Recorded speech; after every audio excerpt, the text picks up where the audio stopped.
The poison hit my tongue the moment I sipped the wine, bitter almonds masked by honeyed sweetness. My stepmother's smile didn't waver as she raised her own glass across the banquet table, her eyes glittering with triumph. Around us, the entire court watched, their faces blurred by the candlelight and my suddenly swimming vision. This was my engagement celebration, the night I was supposed to announce my betrothal to Lord Ashford, one of the kingdom's most eligible nobles. Instead, I tasted death. But I'd tasted it before. My fingers tightened around the stem of the goblet as memories flooded back. Memories that shouldn't exist. Memories of another timeline where I'd drunk this same poisoned wine and died choking on the marble floor while my stepsister Celeste laughed. In that life, I'd been naive enough to trust them. I'd died believing my father would save me, never knowing he'd been the one to approve the poison. But the goddess of fate had other plans. She'd sent me back to this moment, given me a second chance, armed with the knowledge of everything that had been stolen from me. I met my stepmother's eyes and smiled. Then I deliberately tilted my glass, letting the wine spill across the white tablecloth like blood. "How clumsy of me," I said, my voice steady despite the trace of poison already burning through my veins. I'd only taken the smallest sip, enough to seem innocent, not enough to kill. "I'm suddenly feeling quite unwell. Please excuse me." The confusion on their faces was delicious. This wasn't how it was supposed to go. I was supposed to drain the cup, supposed to collapse, supposed to die so Celeste could take my place as Lord Ashford's bride and inherit the fortune my mother had left me. But I stood, curtsied to the assembled nobles, and walked out of the banquet hall with my head high, ignoring my stepmother's sharp intake of breath and my father's angry flush. I made it to my chambers before I collapsed, retching into a basin as my loyal maid Petra rushed to my side. She'd been with me in my previous life too, had held my hand as I died. This time, I'd prepared for this moment. Hidden in my wardrobe was a small vial of antidote I'd purchased from an apothecary in the lower city using coins I'd secreted away. "The wine was poisoned," I gasped, and Petra's face went white. "They tried to kill me, Petra. My own family." "My lady, help me pack. Only what we can carry. We leave tonight." Because I knew what came next. In my previous life, I'd survived the poison, barely, only to be accused of attempting to poison myself to escape the engagement. My father had declared me mad, had me declared legally insane, and locked me away in an asylum where I'd spent 3 years before dying of fever and neglect. Celeste had married Lord Ashford. My inheritance had vanished into my stepmother's coffers. I'd lost everything. Not this time. By dawn, Petra and I were on a merchant's cart heading east, dressed in servants' clothes, our hair hidden beneath rough wool caps. I'd sold my jewelry to a fence I remembered from my past life. A crooked dealer who asked no questions. The money would last us a few months, if we were careful. Behind us, I could almost hear my father's rage when he discovered I'd fled. Let him rage. Let them all rage. I was done being their victim. The journey east took 2 weeks. 2 weeks of sleeping in haylofts and eating stale bread. 2 weeks of watching over my shoulder for pursuers who never came. Perhaps they were relieved I'd vanished. Perhaps they thought I'd throw myself off a cliff somewhere and save them the trouble of disposing of me. They didn't know about the core of steel the goddess had forged in my soul when she sent me back. We ended up in Millbrook, a bustling market town near the eastern border, far enough from the capital that no one would recognize the disgraced duke's daughter. Far enough that I could disappear into the masses of common folk and rebuild my life. The irony wasn't lost on me. In my previous life, this was where they'd sent me after the asylum, exiled me to live out my days in poverty and shame. I'd died here, alone and forgotten, in a tiny room above a tavern. This time I chose to come here. This time, it was my refuge, not my prison. The Silver Griffin was a respectable establishment, 3 stories of weathered timber and stone that served the best ale in 3 counties and catered to merchants, traveling nobles, and the occasional soldier passing through. The owner, a widow named Agnes who ran the place with an iron fist and a warm heart, took one look at my road-worn face and Petra's determined expression and hired us both on the spot. "You've got the hands of a lady," Agnes observed, studying my palms. Despite 2 weeks of hard travel, they were still too soft, too uncalloused. "Running from something?" "Someone," I admitted. "But I'm willing to work hard. I'll do any job you need." Agnes studied me for a long moment. then nodded. I need a server for the common room. Can you carry trays, smile at drunk men without spitting in their faces, and keep your wits about you? Yes, ma'am. Then you start tomorrow. Petra can work in the kitchen. I'll provide room and board plus wages. Try to steal from me and I'll turn you over to the magistrate myself, understand? I understood. More than that, I was grateful. In my previous life, I'd arrived here broken, half mad from years of institutionalization, and I'd worked as a scullery maid until fever took me. This time, I had my mind intact, my memories of the future, and a burning determination to not just survive but thrive. The work was hard. My arms ached from carrying heavy trays, my feet throbbed from standing all day, and I went to bed each night smelling of ale and smoke. But I smiled through it all because this was freedom. Every coin I earned was mine. Every decision I made was mine. No one could take that away. I fell into a routine. Quickly. Wake before dawn, help Petra prepare breakfast, serve the early morning travelers, clean rooms, serve lunch, serve dinner, collapse into bed. The days blurred together, but I didn't mind. I was anonymous here, just another serving girl named Anna, a common name I'd chosen to hide my noble identity. No one looked at me twice. No one expected anything from me except decent service and a pleasant demeanor. Weeks passed, then months. I started to relax, to believe I might actually be safe here. My hair grew longer, my hands developed calluses, and my accent shifted to match the locals. I learned the rhythms of the tavern, learned which customers tipped well and which ones needed watching, learned how to deflect unwanted advances with a sharp word and a sharper smile. It was during this time that he first appeared. He came in on a rainy autumn evening, his cloak soaked through, his hood drawn low over his face. I noticed him immediately, not because of his appearance, which was deliberately nondescript, but because of the way he moved. There was a grace to his steps, a bearing that spoke of training and discipline. Nobility, I thought instantly. Or perhaps a wealthy merchant's son playing at adventure. He took a corner table, the one tucked into the shadows away from the fireplace, and I approached with my usual professional smile. "Welcome to the Silver Griffin. What can I bring you?" He looked up and I caught a glimpse of his face beneath the hood. Strong features, dark eyes that seemed to see too much, a mouth that curved into a slight smile. Handsome, certainly, but it was his eyes that held me. They were intelligent, assessing, and infinitely weary, as though they'd seen far too much of the world's cruelty. "Whatever's hot and doesn't taste like boot leather," he said, and his voice was cultured, educated, definitely not a common traveler. I laughed despite myself. "The stew's good today, fresh bread. Ale or wine?" "Ale," and he hesitated, then reached into his pocket and placed a silver coin on the table. Far too much for a simple meal. "Discretion. I'm simply a weary traveler seeking a quiet meal in a warm corner. Nothing more." So he was hiding from something too. I pocketed the coin and nodded. "Of course, sir, I'll bring your meal." When I returned with a steaming bowl of mutton stew and a thick slice of bread, he'd pushed his hood back slightly. He ate with good manners but obvious hunger, and I noticed his hands. Sword calluses on his fingers, a fighter's hands. Interesting. He became a regular after that. Every few weeks, he'd appear at the tavern, always in the evening, always taking the same corner table.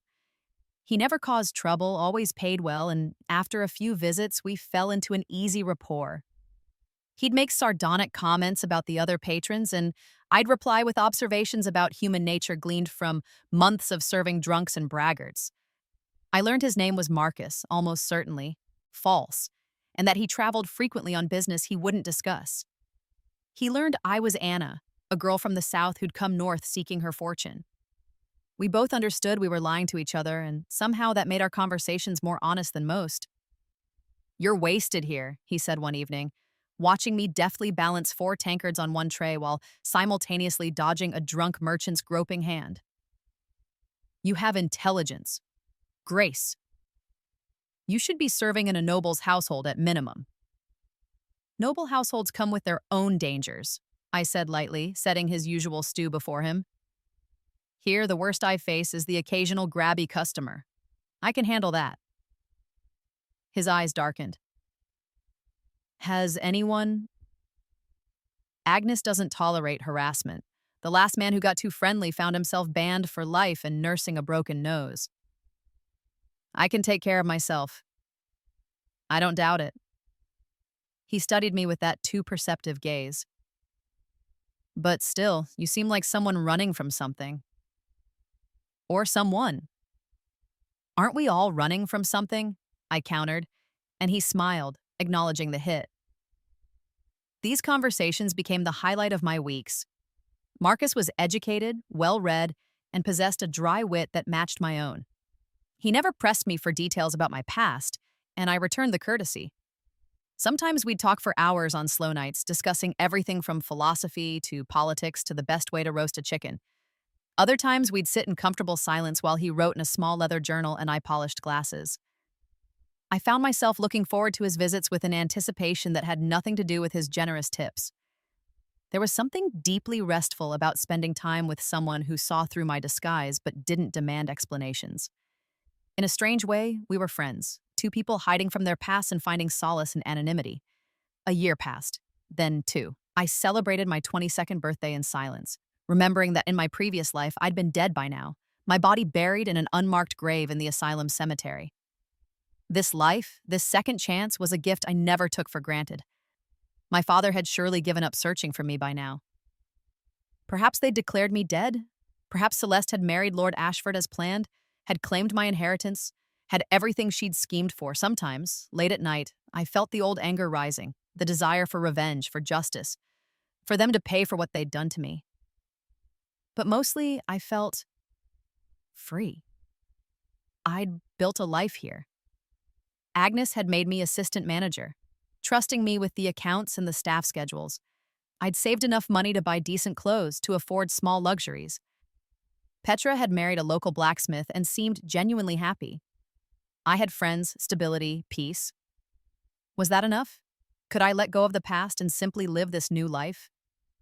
The answer came on a cold winter evening when the Crown Prince arrived in Millbrook. Didn't recognize him at first. The entire town was in an uproar. The heir to the throne was making a tour of the eastern provinces, and Millbrook was one of his stops. Flags hung from every building, and the streets were scrubbed clean. Agnes was beside herself, convinced the prince would stay at the Silver Griffin and determined to make the best impression possible. "Press your best dress, Anna," she ordered. "Shine every piece of silver. If the Crown Prince honors us with his presence, we must be perfect." I thought it unlikely. The prince would stay at the mayor's mansion, not a common tavern, but I pressed my dress anyway and helped prepare the griffin for the influx of nobles and servants who would accompany the royal visit. The royal procession arrived at noon, 20 guards in royal livery, 6 carriages, and enough pomp and ceremony to bring the entire town to a standstill. I caught a glimpse of the prince as he passed the tavern, a tall figure in rich velvet and ermine, crown glinting in the winter sun, waving graciously to the cheering crowds. He looked exactly like Marcus. My blood froze. It couldn't be. But as I stared, recognition crashed over me like a wave. The same strong features, the same dark eyes, the same bearing I'd noticed that first night. Marcus was the Crown Prince. The Crown Prince had been visiting my tavern in disguise for 2 years. The Crown Prince had been my friend. I stumbled back from the window, my mind reeling. What was I supposed to do with this information? Confrontation seemed foolish. He was royalty. I was a fugitive noblewoman hiding under a false name. But the betrayal stung. Had everything been a lie? Had he been laughing at me this whole time, the disgraced duke's daughter serving him stew while he played at being common? No. I forced myself to breathe, to think rationally. Whatever his reasons for the disguise, Marcus, the prince, had never been cruel. He'd been kind, respectful, genuinely interested in our conversations. If anything, I understood the need for anonymity better than most. Wasn't I doing the same thing? That evening, the Silver Griffin was packed with nobles and their servants, all celebrating the prince's visit. I moved through the crowd in a daze, serving drinks and dodging questions about whether we'd had the honor of hosting His Highness. I said no, of course not. Just common travelers here. Then the door opened and Marcus walked in. He was alone, wearing his usual nondescript traveling clothes, hood drawn up. He made his way to his customary corner table as though this were any other evening, and I felt my heart hammer in my chest as I approached. Welcome to the Silver Griffin, I said, my voice steady despite my racing pulse. What can I bring you, my lord? His eyes met mine, and I saw the flash of surprise, then resignation. He knew that I knew. The usual, Anna, he said quietly. And perhaps a conversation, if you're willing. I brought his stew and Al then sat across from him, something I'd never done before, a breach of propriety that would have had Agnes scolding me if she'd noticed. But the common room was too crowded, too loud for anyone to pay attention to one serving girl and a lone traveler. Your Highness, I said softly. Marcus, please. That title feels wrong here. He studied me, and I saw genuine concern in his eyes. Are you angry? Should I be?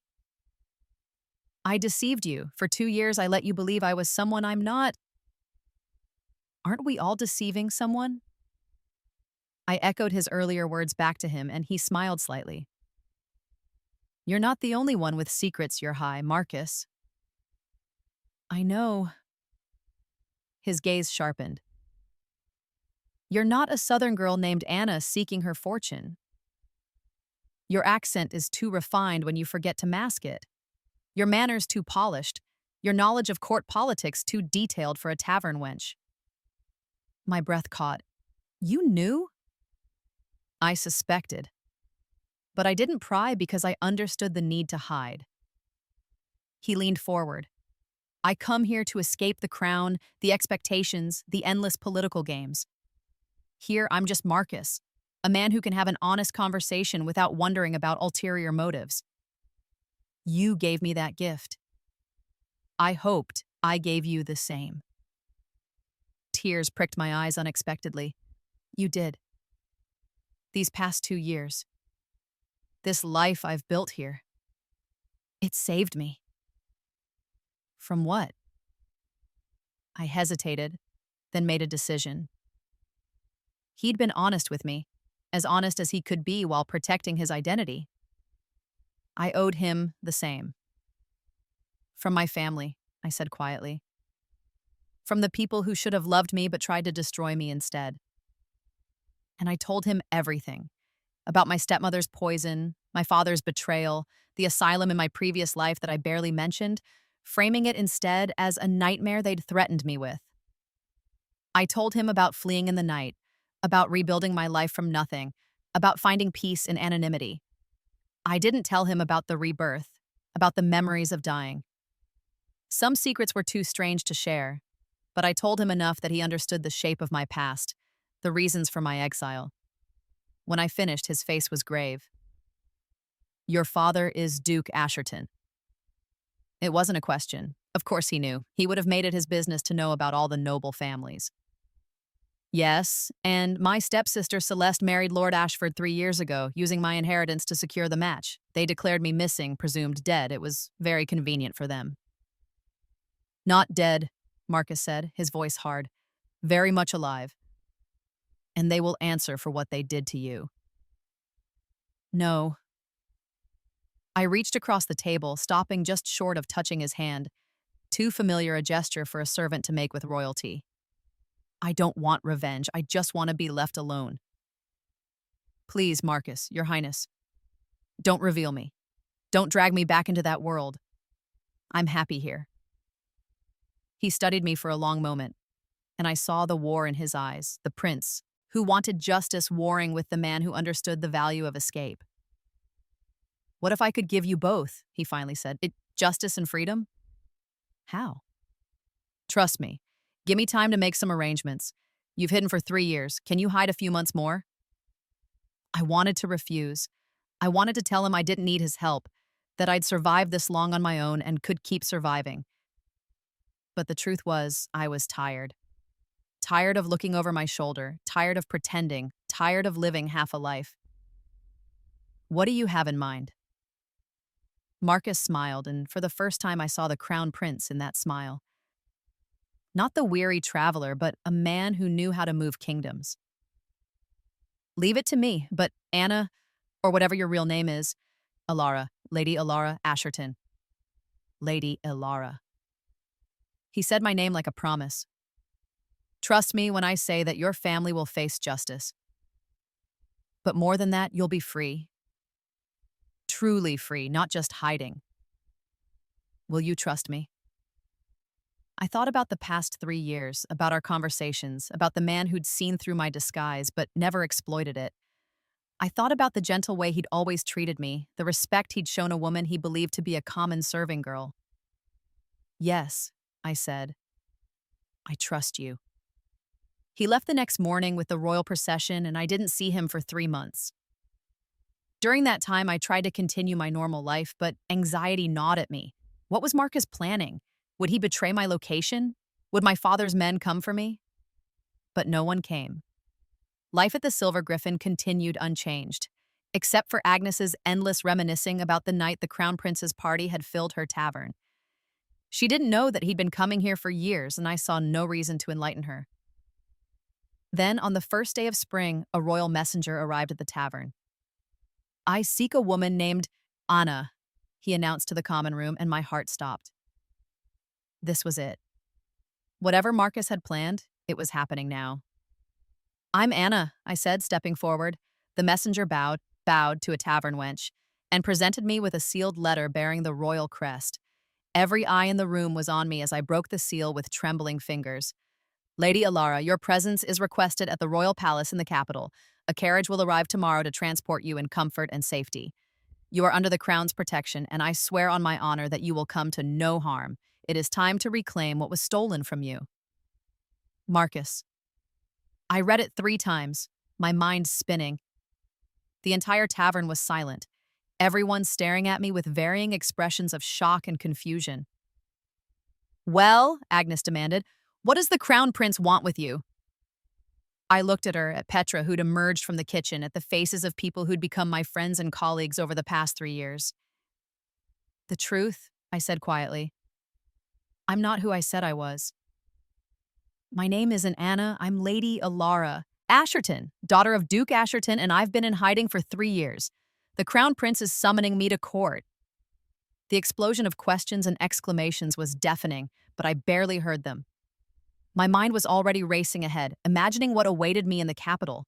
What had Marcus discovered? What justice did he plan to serve? The carriage that arrived the next day was fit for royalty. Plush velvet seats, the royal crest emblazoned on the doors, and an escort of 6 guards. Agnes hugged me fiercely before I left, making me promise to write, and Petra pressed a small package of food into my hands for the journey. You come back and visit, Agnes ordered. Just because you're a lady doesn't mean you're too good for us now. I could never be too good for you, I said, meaning every word. You saved my life when you gave me work. I'll never forget that. The journey to the capital took a week. The guards were respectful, the stops comfortable, and I had plenty of time to think about what I was returning to. Fear and anticipation warred in my chest. I'd spent 3 years running from this place, from these people. Now I was riding back in a royal carriage. When we finally arrived at the palace, I was shown to a suite of rooms that would have housed my entire family back in my father's duchy. A team of servants appeared with gowns, jewels, and cosmetics, clearly instructed to transform me back into a lady. I submitted to their ministrations, watching in the mirror as the tavern wench disappeared and Lady Alara reemerged. They dressed me in midnight blue silk that brought out my eyes, styled my hair in an elaborate updo threaded with pearls, and painted my face with subtle cosmetics. By the time they finished, I looked like the girl I'd been 3 years ago, but stronger, harder, with eyes that had seen the worst of the world and survived. A knock at the door announced Marcus's arrival. He stood in the doorway dressed in full royal regalia, and for a moment we simply stared at each other. Lady Alara, he said formally, then smiled. You clean up nicely. So do you, Your Highness. I curtsied, deeper than I'd ever curtsied to anyone, but he waved it away impatiently. None of that, not between us. He stepped into the room and the servants melted away discreetly. Are you ready? For what, exactly? Your letter was rather vague. For justice. For truth. For everything you're owed. His eyes gleamed with something fierce and determined. I've spent the past 3 months investigating your case. Your stepmother's poisoning attempt, your father's complicity, the theft of your inheritance. I have evidence, Alara, enough to destroy them. My breath caught. How? Your maid, Petra's sister, the one who served at the banquet that night, she kept the wine bottle. She's been holding on to it for 3 years, terrified but too loyal to destroy evidence. I had the royal physicians test it. Poison, just as you said, enough to kill. I felt dizzy. Petra never told me her sister was. She was afraid. Afraid of your father. Afraid of what might happen if she came forward. But when I approached her under the protection of the crown, she gave me everything. The bottle, her testimony, the names of others who witnessed your stepmother's plotting. And my father, Marcus's expression hardened. He'll face trial for conspiracy to murder his own daughter, as will your stepmother. The theft of your inheritance alone is enough to strip them of their titles and lands, but attempted murder, that carries a death sentence. I should have felt triumph. I should have felt vindicated. But all I felt was tired. I don't want them to die, I said quietly. I just want them to leave me alone. They tried to kill you, Alara. I know, but I've spent 3 years building a new life, finding peace. Watching them hang won't give me more peace. It'll just chain me to the past again. Marcus studied me, then nodded slowly. What do you want, then? I want my inheritance back. The money my mother left me, the lands that were mine by right. I want them stripped of their power to hurt me or anyone else, but beyond that? I shrugged. Exile? Prison? Whatever ensures I never have to see them again. That can be arranged, but Alara, there's more. He pulled a document from his coat. Your betrothal to Lord Ashford was never legally dissolved, Saud. When you fled, the contract remained in effect. Your stepsister's marriage to him is invalid. I stared at him. You're joking. I'm not. Celeste has been living as Lady Ashford for 3 years, but legally, you're still betrothed to him. If you choose to pursue it, you could claim that title, that estate, everything she stole. I don't want Lord Ashford. The very thought made me ill. Let her keep him. Void the betrothal. I want nothing to do with any of them. Are you certain? He's wealthy, connected. I don't care. I spent 3 years serving ale in a tavern, and I was happier than I ever was in noble society. I don't want that life back. Marcus smiled. Good, because I was hoping you'd say that. Why? Because I have a different proposal for you. He took a deep breath, and I saw nervousness flash across his face, an expression I'd never seen on him before. Alara, these past 3 years, our conversations at the Silver Griffin were the only real moments of peace I had. You saw me as Marcus, just Marcus, not a crown or a title or a political pawn. You gave me something precious: honesty, friendship, understanding. I'd like to return the favor. I don't understand. Marry me. The words hung in the air between us. Impossible. Absurd. You're insane, I whispered. Probably, but I'm also serious. He moved closer, his eyes intent on mine. Not a political marriage, not an alliance of convenience. A real partnership between two people who understand each other, who've seen each other at their worst and best. You said, you don't want to return to noble society? Fine, be my wife, my crown princess, and together, we'll change what noble society means. You've lived among common people, you understand their struggles. Help me rule with compassion and justice. Marcus, I was a tavern wench. The court will never accept. The court will accept whatever I tell them to accept. And you were never a tavern wench, Alara. You were a lady in hiding, surviving impossible odds with grace and strength. The kingdom needs a queen like that. I wanted to say no. It was too much, too fast, too impossible. But I looked at him, really looked at him, and saw the same honesty that had characterized all our conversations. He meant it, every word. This is revenge, isn't it? I said slowly. Not just against my family, against every noble who'd looked down on a serving girl. You're going to make me crown princess and force them all to bow to someone they'd once have ignored. His smile was sharp and pleased. You always were remarkably perceptive. Yes, that's part of it, but it's also true that I care for you, Alara. I have for a long time.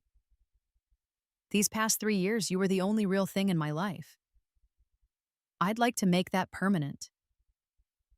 I need time to think. Take all the time you need, but first attend tomorrow's court session. See your family face justice, then decide. The next morning, I entered the throne room for the first time in 3 years. The assembled nobles turned to stare as I was announced. Lady Alara Asherton returned from the dead, and I heard gasps, whispers, shock rippling through the crowd. Then I saw them. My father, my stepmother, and Celeste, standing in chains before the throne. My father had aged a decade, his face haggard. My stepmother's beauty was marred by fear, and Celeste, beautiful, cruel Celeste, looked at me with undisguised hatred. Marcus sat on the throne, resplendent in his crown and royal robes, every inch the crown prince. He met my eyes as I approached and gave me the slightest nod of encouragement. Duke Asherton, Marcus's voice rang through the hall. Lady Asherton, Miss Celeste Asherton, you stand accused of conspiracy to murder, attempted murder, theft, and fraud. How do you plead? Not guilty, my father roared. That girl is a liar. She disappeared 3 years ago, ran away rather than face her responsibilities. Silence. Marcus's voice cracked like a whip. Lady Alara, please approach the throne. I walked forward, my head high, ignoring my family's stares. The entire court watched in fascinated silence as I climbed the steps and stood beside the throne. Tell the court what happened 3 years ago, Marcus said gently. So I did. I told them about the poison, about my stepmother's smile as she watched me drink, about fleeing for my life. I told them about the years of abuse, the favoritism, the cruelty. My voice never wavered, never broke, even as I recounted the worst moments of my past life, the parts I could share without revealing the impossible truth of my rebirth. When I finished, Marcus presented the evidence. The poisoned wine bottle, Petra's sister's testimony, financial records showing how my inheritance had been systematically stolen. Witness after witness came forward, servants who'd seen the abuse, nobles who'd heard the plotting, even Lord Ashford himself, pale and shaken, admitting that Celeste had told him I was dead. The trial lasted 3 hours. By the end, my father's face was purple with rage and terror.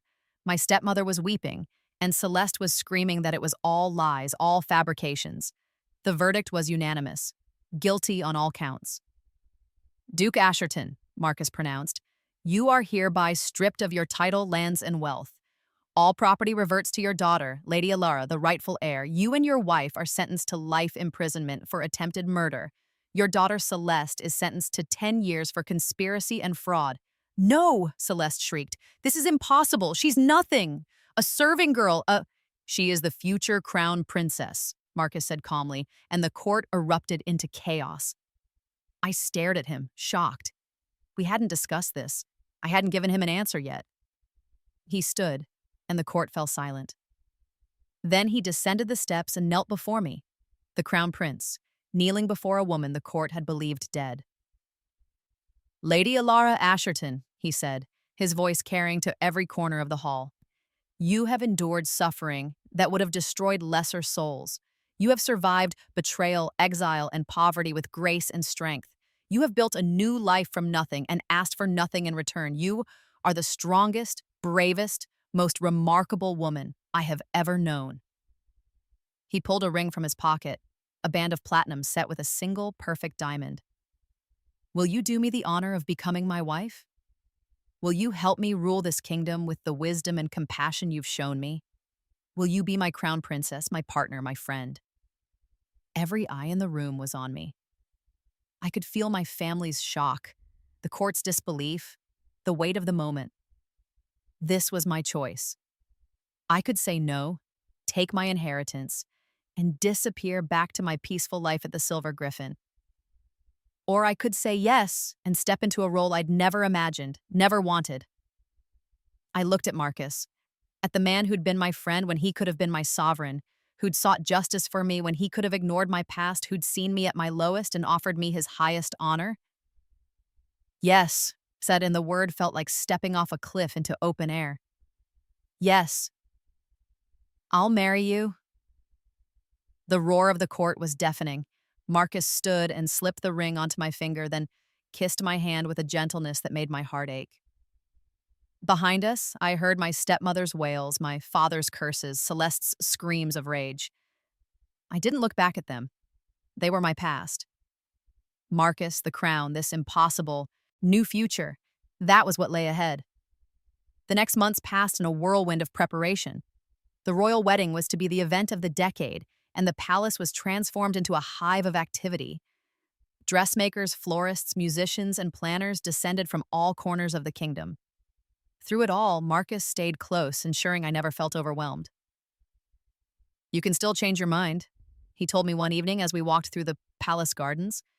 We'd fallen back into our easy conversations from the Silver Griffin, and I found comfort in his presence. "Are you having second thoughts?" I teased. "Never, but I want you to be sure, Alara. This life isn't easy. The court can be vicious, the politics exhausting. I served drunk merchants and cleaned chamber pots for 3 years. I think I can handle court politics." He laughed. "Fair point. Still, I want you to know that if you ever tire of this life, we can leave. Build a small palace somewhere quiet. Visit the Silver Griffin. Live simply." "You'd give up the crown for me?" "In a heartbeat." He said it so simply, so honestly, that I knew it was true. Power means nothing if you're miserable. These past months with you have been the happiest of my life. I won't risk that for a throne. I took his hand, a gesture that would have been scandalous 3 years ago, but now felt natural. "I'm not going anywhere. This life, this chance you've given me, it's not just about revenge or justice anymore. It's about building something better, together." News of my past spread through the kingdom like wildfire. The crown prince's bride-to-be had been a tavern wench. The disgraced duke's daughter had served ale to commoners. Some nobles were scandalized, others were fascinated, but Marcus made it clear through his actions and his policies that anyone who disrespected me would face his wrath. Agnes traveled to the capital for the wedding, along with Petra and her blacksmith husband. I insisted they have places of honor, and when some snobbish countess complained about commoners sitting with nobility, I had her removed from the ceremony.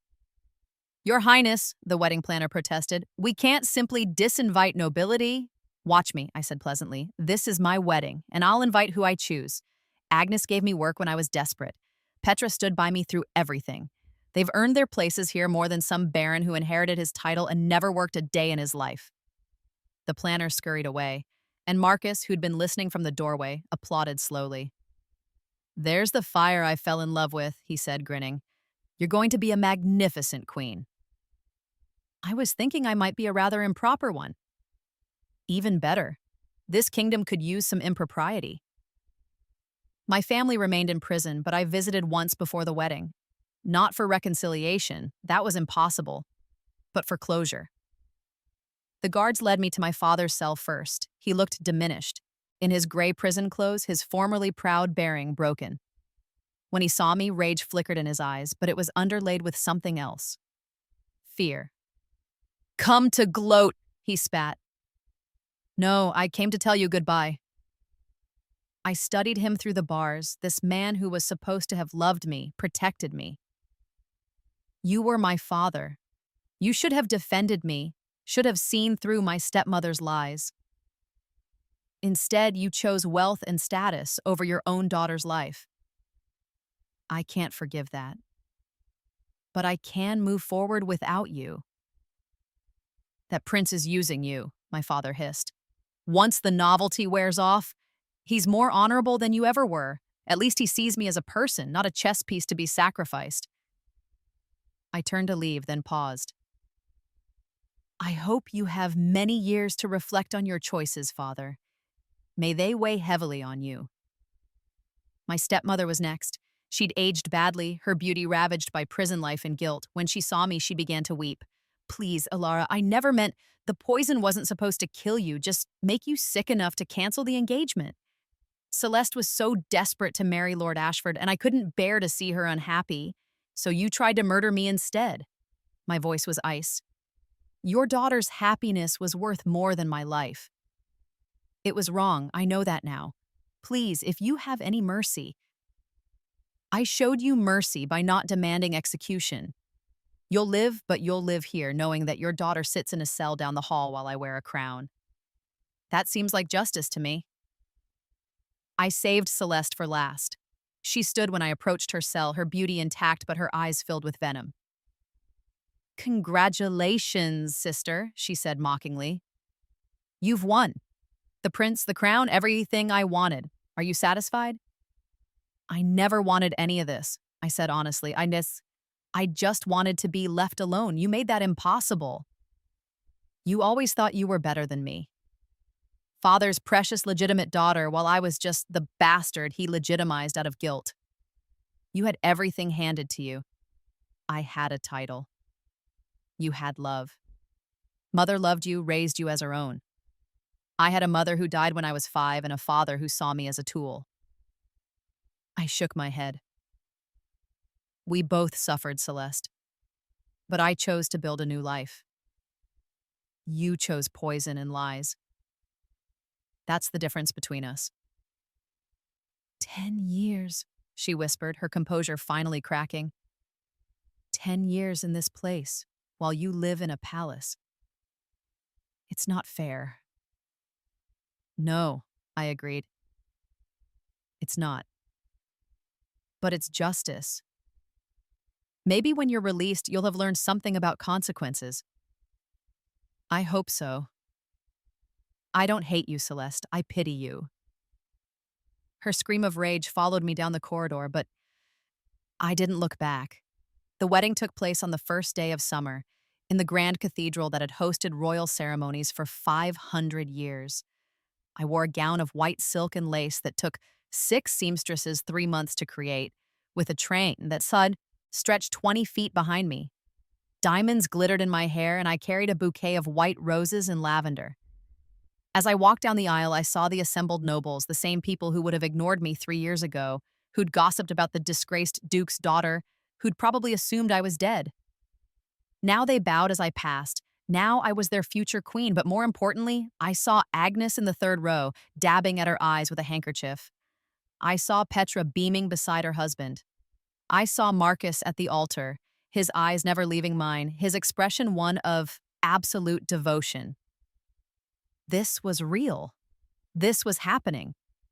The girl who'd had died poisoned and alone, who'd been reborn into a nightmare, who'd fled into exile and rebuilt her life from nothing. She was becoming crown princess. The ceremony was a blur of vows and blessings, of rings exchanged, nods, and hands clasped. When Marcus kissed me, sealing our union, the cathedral erupted in cheers. We emerged into brilliant sunshine, and the crowds lining the streets roared their approval. Wave to your people, princess, Marcus murmured, and I did, feeling surreal and overwhelmed and impossibly happy. The reception lasted until dawn, a glittering affair of music and dancing and endless toasts. I danced with Marcus, with Agnes's blacksmith son-in-law, with visiting dignitaries and local nobles. I ate wedding cake and drank champagne and laughed until my sides hurt. At one point, Agnes pulled me aside, tears streaming down her weathered face. I always knew you were special, she said, hugging me tightly. From the moment you walked into my tavern, I knew. But I never imagined this. Neither did I. Agnes, I want you to know the Silver Griffin will always have my patronage. And if you ever need anything, hush, child. I don't need anything except to see you happy. And you are, aren't you? Truly happy? I thought about it. About the journey that had led me here, about the girl I'd been, and the woman I'd become. Yes, I said, us. For the first time in both my lives, I'm truly happy. The first year of marriage was an adjustment. I had to learn court protocol, master the intricate dance of politics, and navigate the treacherous waters of noble society. But Marcus was patient, and I was a quick study. More importantly, I brought a perspective to the throne that it had never had before. I'd lived among common people. I knew their struggles, their hopes, their needs. So I pushed for reforms, better working conditions in factories, fair wages for servants, protection for women in vulnerable positions. The nobles grumbled, but Marcus supported me completely, and slowly things began to change. I also maintained ties to my past. Once a month, we'd slip away from the palace in disguise and visit the Silver Griffin. Agnes always kept our corner table empty, and we'd spend an evening eating stew and talking like we had in the old days. These visits kept me grounded, reminded me of who I was beneath the crown and gowns. My inheritance from my father's confiscated estate was substantial: 3 duchies, countless properties, and wealth beyond measure. I could have hoarded it, used it to build a life of luxury and excess. Instead, I established foundations for orphans, for abused women, for anyone who needed a second chance like I'd been given. "You're giving it all away," Marcus observed one evening as I reviewed grant applications. "Not all of it, just most of it. Money can't buy happiness, but it can buy opportunity. I was lucky enough to get a second chance. These foundations will give other people the same." He kissed the top of my head. "Have I mentioned lately that I love you?"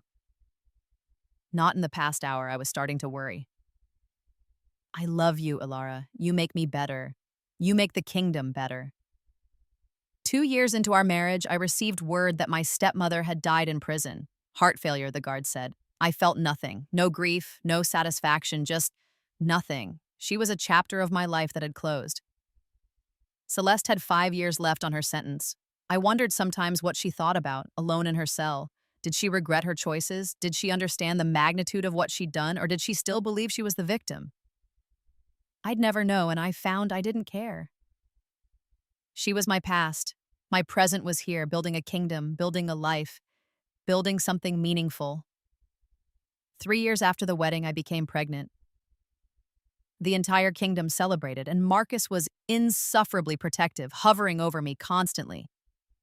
"I'm carrying a baby, not dying of plague," I told him after he insisted I shouldn't climb stairs. I know, but you're precious to me. Both of you are." Our daughter was born on a spring morning, small and perfect, and screaming at the top of her lungs. We named her Eleanor after my mother. As I held her, exhausted and overwhelmed, I thought about the life that awaited her. She'd never know poverty, never know hunger, never know what it was like to be powerless. But I'd make sure she understood. I'd teach her compassion, teach her that a crown was a responsibility, not a privilege. I'd tell her stories of a tavern called the Silver Griffin and the people who'd saved her mother's life with simple kindness. "She has your eyes," Marcus said softly, touching Eleanor's tiny hand. "Poor thing, she'll need glasses by the time she's 10. She has your strength too, I can already tell. She's going to be formidable." I smiled down at our daughter, feeling a fierce protectiveness rise in my chest. She'll never know the pain I knew. I'll make sure of it. We'll make sure of it together. 5 years after my wedding, on a crisp autumn afternoon, I received word that Celeste had been released from prison. She'd served her full sentence and was now free. The guards reported that she'd been quiet, subdued, changed by her time incarcerated.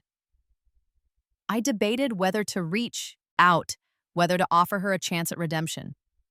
In the end, I sent her a small purse of coins and the address of a women's shelter I'd established in the capital. What she did with them was up to her. A month later, I received a letter. The handwriting was shaky but recognizably Celeste's. "Ilara, I don't expect forgiveness. I don't deserve it. But I wanted you to know that I understand now what I did, the magnitude of my cruelty.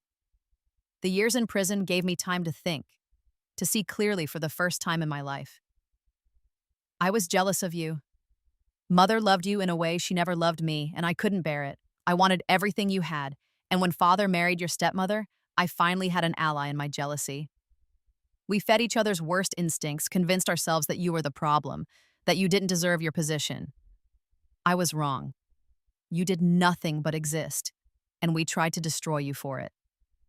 I'm working at the shelter you established. They needed someone who understood what it was like to fall from grace, to lose everything. I may never make amends for what I did, but I can try to help others avoid my mistakes. Thank you for the chance. I don't expect more than that. Your sister Celeste. I read the letter 3 times, then showed it to Marcus. What do you want to do? He asked. Nothing, for now. Let her prove herself. If she truly has changed, time will tell. If not, I shrugged. At least I gave her the opportunity. You're more forgiving than I would be. Not forgiving, just understanding. We were both victims of our parents' failures. She chose badly and she paid the price. If she wants redemption, she'll have to earn it. But I won't stand in her way. A decade passed. Eleanor grew into a precocious, brilliant child who asked endless questions and kept her tutors on their toes. We had a son, Alexander, who was quieter but equally clever. The kingdom prospered under our rule, and the reforms we'd implemented became the standard rather than the exception. Agnes died peacefully in her sleep at the age of 75, surrounded by family. I attended her funeral personally, and half the town turned out to pay respects. She'd been more than my employer. She'd been my savior, my friend, my surrogate mother. I endowed a scholarship in her name for young women seeking to start their own businesses. Petra and her husband moved to the capital, and she became one of my chief advisors. Her practical wisdom and unflinching honesty made her invaluable, and she never let me get too caught up in royal pretension. You're still the girl who burned the stew and spilled ale on customers, she'd remind me when I took myself too seriously. Crown doesn't change that. Celeste continued working at the shelter, quietly, without fanfare. We saw each other occasionally at public events, always cordial but never close. Too much had happened, too much pain inflicted and endured. But I was glad she'd found her own form of redemption. Everyone deserved a second chance, even those who'd tried to deny me mine. My father died in prison after 8 years. I didn't attend his funeral. Some wounds were too deep to forgive, some betrayals too fundamental. I hoped he'd found peace in his final moments, but I didn't dwell on it. He'd made his choices. I'd made mine. On the 20th anniversary of my flight from my father's house, I stood on the balcony of the palace watching the sun set over the capital. So much had changed. The frightened girl who'd fled into the night had become a queen. The Tavern wench had become a crown princess. The victim had become an advocate for justice. Marcus joined me, slipping an arm around my waist. What are you thinking about? He asked. About second chances. About the goddess of fate giving me a gift I never expected. About everything that had to happen, all the pain, all the struggle to get here. Would you change it? If you could go back, would you change any of it? I thought about my first life, about dying alone and forgotten. I thought about my second chance, about the poison and the exile and the hard years at the Silver Griffin.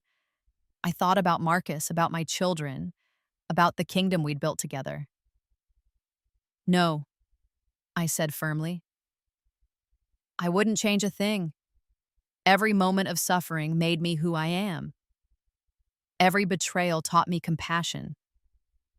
Every hardship gave me strength. I'm grateful for all of it. Even the poison? Especially the poison. It set me free.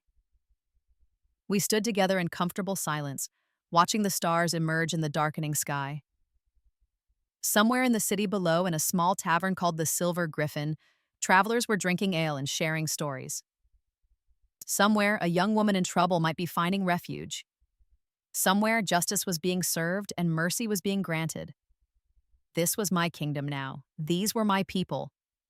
And I would spend the rest of my life ensuring that no one else would have to run, that no one else would have to suffer as I had suffered, that everyone would have the chance at redemption and renewal that fate had granted me. The Tavern wench had become a queen. The exiled daughter had found her throne. And the man who'd been her only friend when she had nothing had become her partner in everything. As the first stars of evening glittered overhead, I turned to Marcus and smiled. This was my happy ending, not because everything had been easy, but because I'd fought for it, earned it, claimed it as my own. And it was more than I'd ever dared to dream. Epilogue. 25 years after I'd fled into the night, I stood in the throne room once more, but this time I was placing a crown on my daughter's head. Eleanor was getting married, and the entire kingdom had turned out to celebrate. Her husband was a commoner, a brilliant architect she'd met while touring construction sites for a new hospital. The court had been scandalized, of course, but Marcus and I had been delighted. Our daughter had chosen love over politics, passion over propriety, and we couldn't have been prouder. "You're really okay with this?" Eleanor had asked anxiously when she'd first introduced us to her intended. "Sweetheart," I'd said, taking her hands, "your father was a crown prince who fell in love with a tavern wench. We're hardly in a position to judge." The wedding was beautiful, simple, and genuine. Everything Eleanor wanted. As I watched her dance with her new husband, Marcus squeezed my hand. "Our legacy," he murmured. "What? The wedding?" "The choice. We taught her that love matters more than titles, that character outweighs breeding, that happiness is worth more than power. Look at her, Ilara. She's radiant." He was right. Eleanor glowed with joy, and around us the court celebrated without the stiff formality that had characterized royal events in my youth. We'd changed things, Marcus and I. We'd made the kingdom softer, kinder, more accepting. It wasn't perfect. No kingdom ever is. But it was better. And that was enough. That night, as we prepared for bed, I found myself thinking about the girl I'd been.